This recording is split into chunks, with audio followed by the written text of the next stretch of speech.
Dadar railway स्थानकावरती चालता फिरता indicator या ठिकाणी उभारण्यात आलेला आहे। विशेष म्हणजे तुम्हाला आश्चर्य वाटेल, हे इंडिकेटर म्हणजे रेल्वे प्रशासनाकडनं नव्हे तर या ठिकाणी समाजसेवा करणारे कार्यकर्ते नरेंद्र पाटील यांनी स्वतः आपल्याला इंडिकेटरच्या स्वरूपात या ठिकाणी उभं करून या ठिकाणी जे प्रवासी आहेत ज्यांना स्टेशनची माहिती नाही ही माहिती देतात। फुल मार्केट परिसरातून वरती दादरच्या पुलावरती आल्यावरती हे बाजूलाच आपल्याला दिसून येतील। एकंदरीत यांनी या ठिकाणी प्रवाशांना मदत करण्याचं कधीपासून निर्धार केला आणि त्याचबरोबर कशा प्रकारे ते मदत करतात आपण त्यांच्याकडनं जाणून घेऊया। नरेंद्रजी, किती वर्षापासून आपण ही मदत करतात, ही सेवा करतात आणि का नेमकं तुम्हाला कुठनं प्रेरणा मिळाली?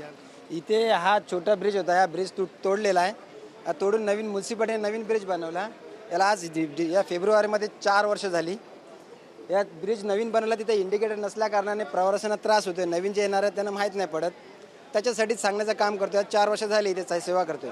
पूर्वी पण सेवा करत होतो कोविडच्या आधीपासून, पण इथे या ब्रिजच्या तोडल्यामुळे ती थोडी सेवा करायला मिळते। 2 तास 9:30 ते 11:30 2 तास सेवा करतो, बस हा त्याचा उद्देश आहे, दुसरं काही काम नव्हतं। तुम्ही कुठं कामाला आहात, कामालाही देखील जातात, किती ते किती वाजेपर्यंत इकडे थांबतात? हे 9:30 ते 11:30 पर्यंत सेवा करत होतो, कारण माझी ड्युटी आहे 12 वाजता।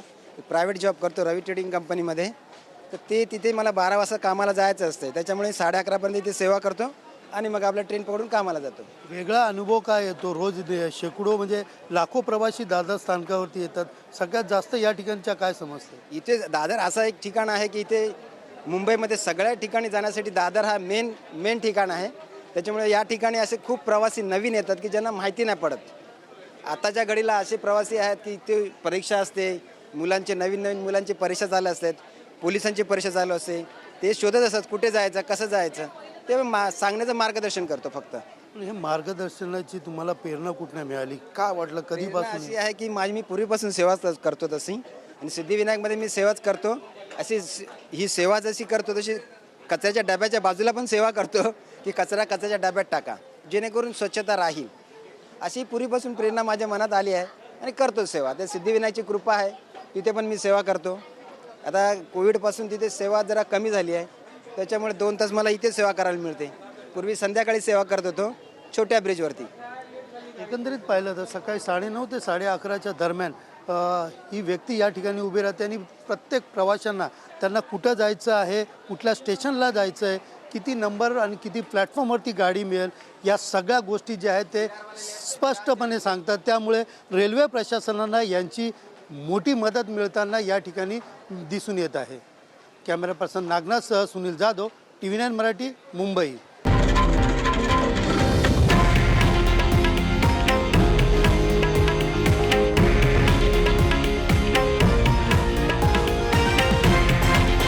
हे आहे देशातील नंबर 1 न्यूज नेटवर्क आणि आपण पाहत आहात TV9 मराठी, एकमेव।